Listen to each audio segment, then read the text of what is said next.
What's going on, guys? Welcome back to the channel. So, hot topic alert.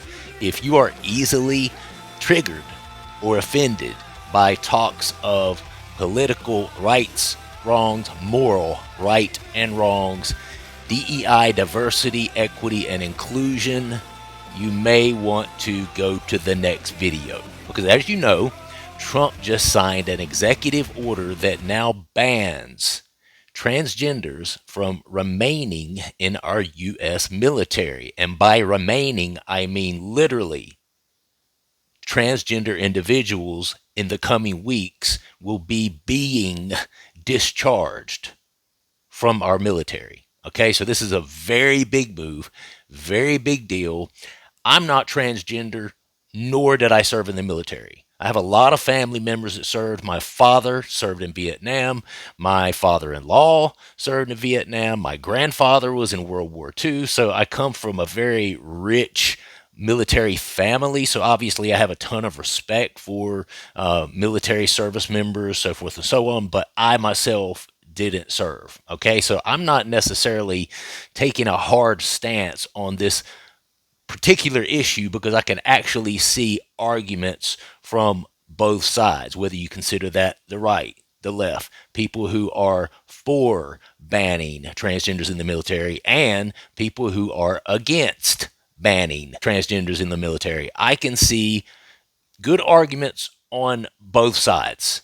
Okay. And it's not something I personally will be really expressing an opinion on. I'm more so opening up the floor, opening up a forum where people can look at, give their own opinions about it, and feel safe doing that. Okay. Now, can't say you won't get attacked in the comments for whatever your opinion might be.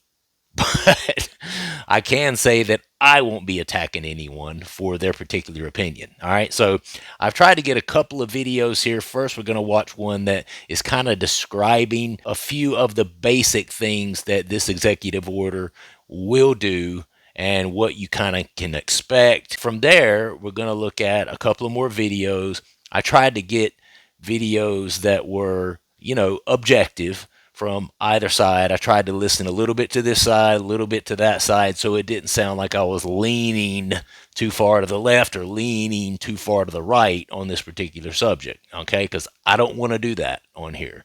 I'm kind of just drawing attention to it because this is something that is happening, taking place right now as we speak, right? And this is going to affect something like 15,000 military service members who are either identifying as another gender or identifying and transitioning, looking to transition or half transitioned. Okay, so that's a lot of military members that it can affect. So obviously it's a pretty big deal. Not to mention not just affecting the military members themselves, but their families and, this, that, and the third. So let's look at it, this first video, and then we'll kind of talk about it from there.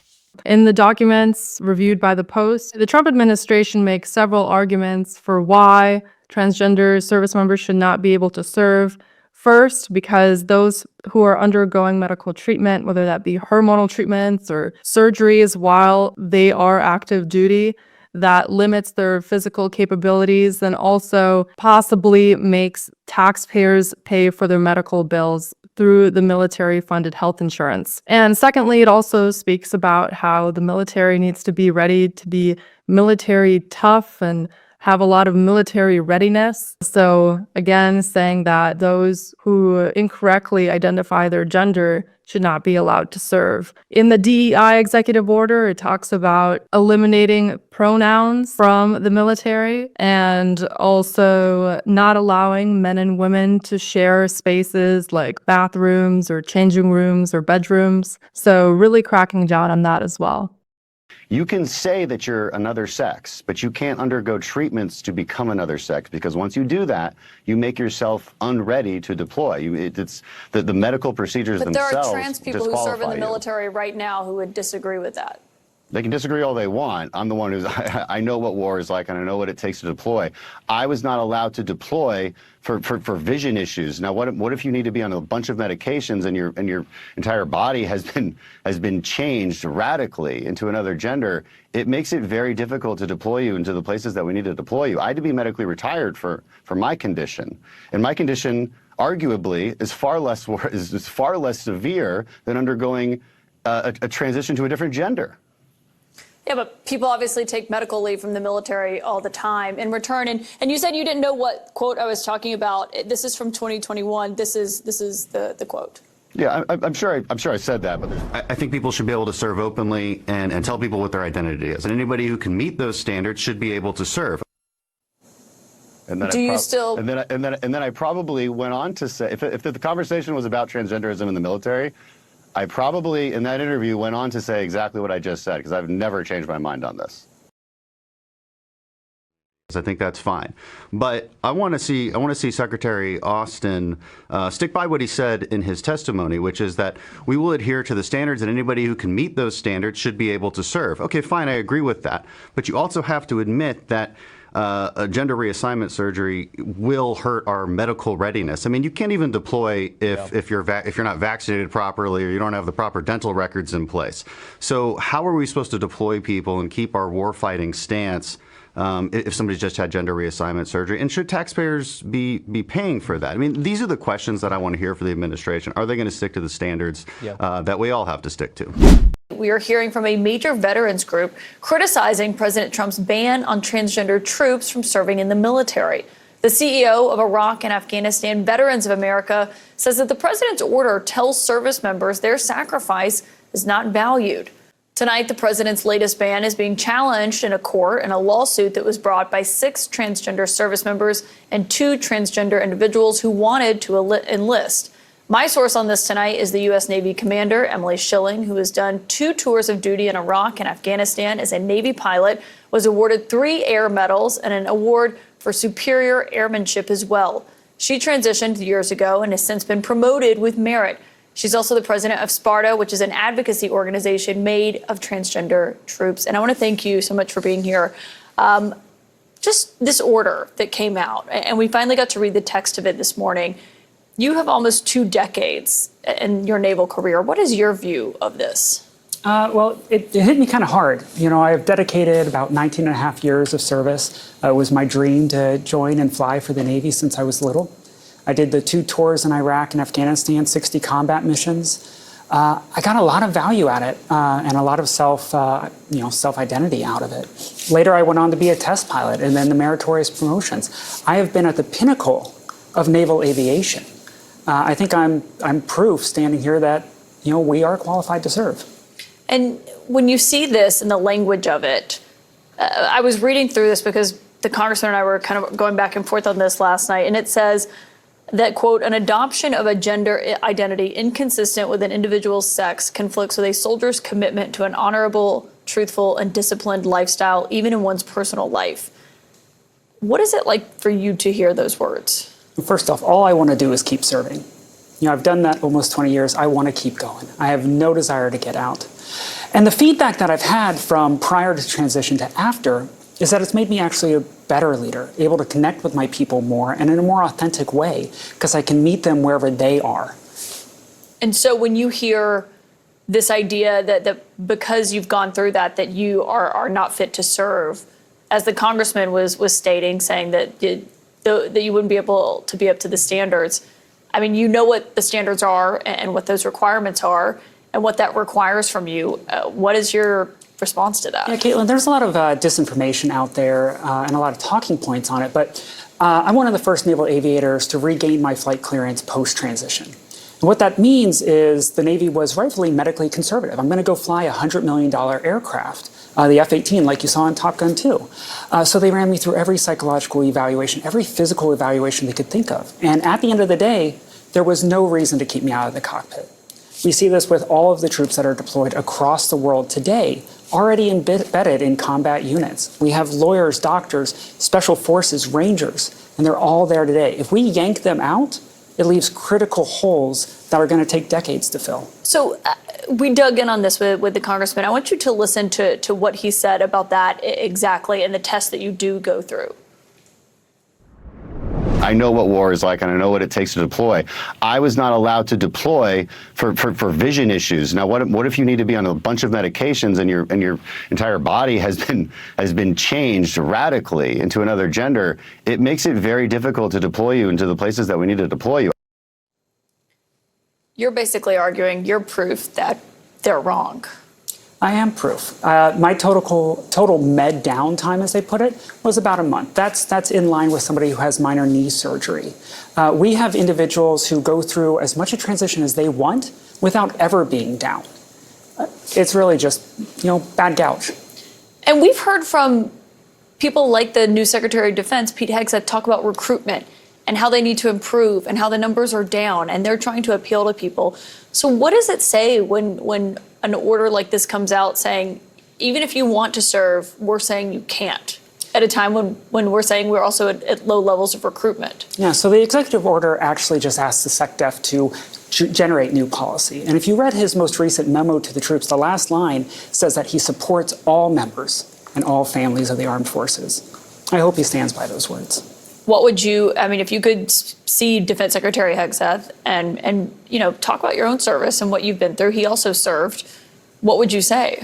I think that would be a really wonderful conversation. I would welcome it. When people get to know somebody who's transgender, we're able to kind of change the narrative. I think there's a lot of misconception of what it's like to live in my shoes or live in my boots, as it was. So I do want to say this person here, this naval officer, I like the way they handled this particular situation. I think it made a case for that side of the argument because this person did not get emotional. They were not stammering over their words. They were basically just saying, this is how it is. I've been in the military this long. I feel like, my transitioning has helped me, yada, yada, yada, this, that, and the third. And I thought that they made a good case for transgender should be able to stay where they are if they already are in the military and already have transitioned, right? Because it seems off to me to go to someone like this who obviously has had a very decorated military career and is still, an acting naval officer, an acting pilot, a person who has had an exemplary record within the military, and tell that person that they can no longer serve in the military. That feels off to me. But there also has to be a line drawn somewhere because I do believe that gender dysphoria is an actual condition, right? Now, people suffer from all kinds of hosts of different conditions in this life. We have people in the military who suffer from depression. We have people in the military who suffer from anxiety. We have people in the military who suffer with drug addiction. So there's all kinds of host of issues, whether mental health, behavioral, this it's a list. There's a list, and people who are in the military are also human, right? That's the point I'm getting at here. We're all human. They're human. They all suffer from different things, and all of which could adversely affect their ability to be the best soldier or military personnel possible, right? And if you're depressed every day, sometimes people who are in severe clinical depression can't get out of bed the way they should. So how are they going to go and possibly fight for our country or do military service in a case that a lot is expected of them, right? Same thing with people of anxiety, same thing with people of drug addiction. People are suffering from drug addiction in the military. Obviously, that is a situation where it is going to adversely affect their ability to be able to carry out their duties to the best of their ability, right? So are we now going to get rid of all the people that suffer from depression? Are we going to get rid of all the people that suffer from anxiety? Are we going to get rid of all the people that suffer with drug addiction, from the military? Or do we get them help or try to get them help and then keep them in the military, right? So that's where the gray area is for me. I believe that gender dysphoria is a real thing. I believe it's an actual condition. And if you adhere to the fact that it is a mental behavioral condition and that it shouldn't be that way, normalcy shouldn't present itself as someone who doesn't, who has a man's body but feels like a woman, by example, or a woman who has a woman's body but feels like a man, right? If this is a mental disorder, then not all people with mental disorders are booted from the military. Okay. Now, where it gets a little dicey is people who are going through transitional sort of surgery, which basically is affirming that no, this is not a behavioral or mental condition that you have. This is actually who you are. How you feel is actually reflective of who you are. So you can get the story, you can get the surgery, right? And not only that, but it's taxpayers' dollars that are paying for our military's health benefits, right? So obviously, people feel some sort of way about, wait, whoa, whoa, whoa. All those taxes that I'm getting eaten up with every day that come out of my check, you mean some of that is going to help potentially transition a person who is male but feels like a female into a female? That's going to help someone have a surgery to help turn them into the gender that they feel like, as opposed to the one that they were given at birth by God? Like, come on now, So that's where I think it gets dicey, because we have a host of all kinds of different mental and behavioral health concerns of our different people in the military, all the way, like I said, from depression, anxiety, PTSD, drug addiction, all those things. And people are not necessarily automatically excluded because they have those conditions, right? But if a drug addict or if someone with PTSD was shown to not be able to perform their job as a military personnel to the best of their ability because they were having to be away from their job or away from their post often, because they were depressed or because they were in rehab, or if they have PTSD and they can't communicate properly with others, so they had to be out. There are times where people would be medically discharged, people would be asked to leave the military based on a host of different events, right? And not only that, but if you're out getting some sort of transitional surgery and you're going to be out for a month or two, where does the line become not blurred on, or I had a knee replacement done, it's going to cause me to be away from my post and my job for a month, so I'm going to get kicked out of the military now for that? So that's where you're getting into the dicey areas of this, right? And listen, and see here, this is the part where people are going to say, well, I love how you're comparing a knee surgery to someone who thinks they're a different gender.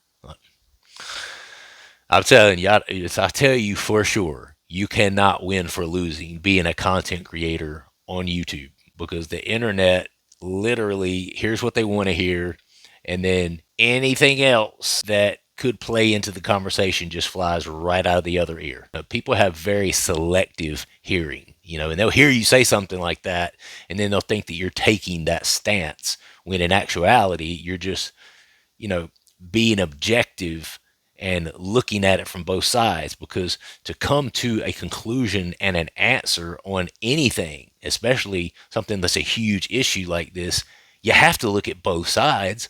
Otherwise, how do you tip the scales in the favor of one way or the other? You can't, right? So you take all the pros, you throw them on this side, and then you take all the cons and you throw them on that side. And if the cons start outweighing the pros, then okay, you sign an executive order and you get all transgender people out of the military, right? But if the pros start to weigh out, then it's like, okay, now what do we do? Now what do we do? Right? And so I'm one of those people, like I said, not a transgender, never have struggled with that sort of condition. A lot of people say it's not a condition. I believe it's a condition, but I have struggled with other things. I've struggled with depression, struggled with ADD as an adult, actually take medication for that now. So, I can see how it gets a little dicey when you start talking about, well, this person is going to be ostracized or marginalized because they feel a certain way. Like, well, I feel ADD every day if I don't have medication. I feel depressed at times in my life because I have struggled with that. Okay. So it's kind of like, where do you where do you draw the line, right? And I know there's a difference in depression and a difference in somebody who feels like they're a different gender than what they actually are physically and biologically, right? I know it's a difference, but they're all arguments worth bringing to the surface and worth discussing. Otherwise, you can't get to the bottom of any of it.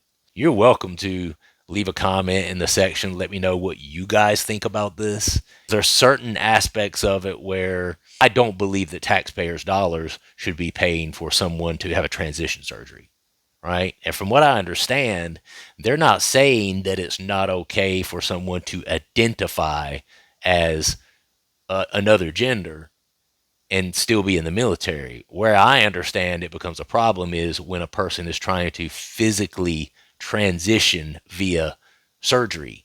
And from what I understand of the policy and of the executive order, that's the way of it. It is a tough one, and it's one of those where you can get it, you can understand it on both sides. And then when you look at someone like that, who obviously has been a naval officer for years and years and years and years, didn't get emotional about it, just sat and talked about it and talked about how it would negatively impact them to not be able to serve anymore because that's their whole identity, and I mean, you can feel for someone like that. You can, I can't relate to the fact that he wants to and has had a surgery to become a woman now. I can't relate to that.